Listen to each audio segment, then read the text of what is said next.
মাত্র 5 মিনিটে পিৎজা বানাই নিয়েছিলাম, পাউরুটির পিৎজা। অনেক মজা হয়েছিল।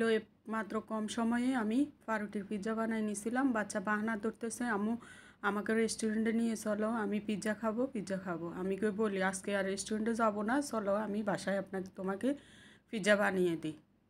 চলুন তাহলে আমরা পিৎজা রেসিপিটা দেখে নিই। আমি এখানে হাঁড়িতে 1 চামচ বাটার দিয়েছি। আপনাদের হাতের কাছে যদি বাটার না থাকে আপনারা সয়াবিন তেলও দিতে পারেন, কোনো সমস্যা নাই। এখন বাটারটা গরম হলে আমি এখানে দিয়ে দিব ডিম। আমি এখানে 3টা ডিমকে গলে সামান্য একটু গোলমরিচের গুঁড়া, স্বাদ মতো লবণ দিয়ে ডিমটাকে ভালো করে ফেটিয়ে ডিমটা এখন দিয়ে দিচ্ছি। এই যে এখন দিয়ে দিচ্ছি পাউরুটি। আমি দেখুন কী সুন্দর পাউরুটিগুলোকে বিছে দিচ্ছি। এভাবে আপনারা পাউরুটির পিৎজা বাসায় বানিয়ে দিবেন, বাচ্চারা খুবই খুশি হয়ে যাবে।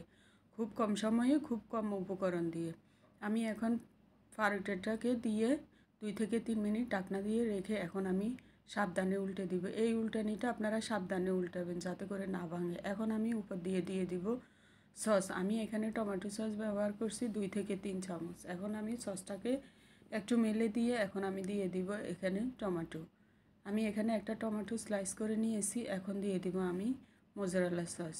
এই সসটা আমার কাছে খুবই ভালো লাগে। আমি সবসময় এই সসটা খাওয়ার চেষ্টা করি, বাচ্চাদের খাওয়ানোর চেষ্টা করি। দেখুন আমি হাত দিয়ে চিজটাকে দিয়ে দিচ্ছি।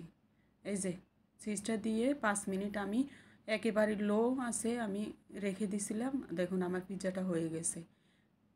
বেশি হাই ফ্লেমে দেওয়ার দরকার নাই, পিৎজা নিচে দিয়ে পড়ে যাওয়ার চান্স থাকে।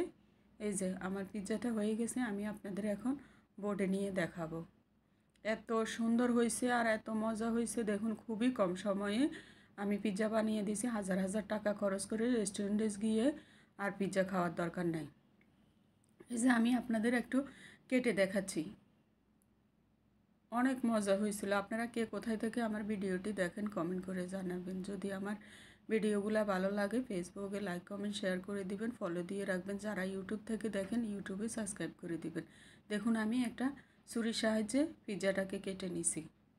অনেক মজা হয়েছে এই পিৎজাটা।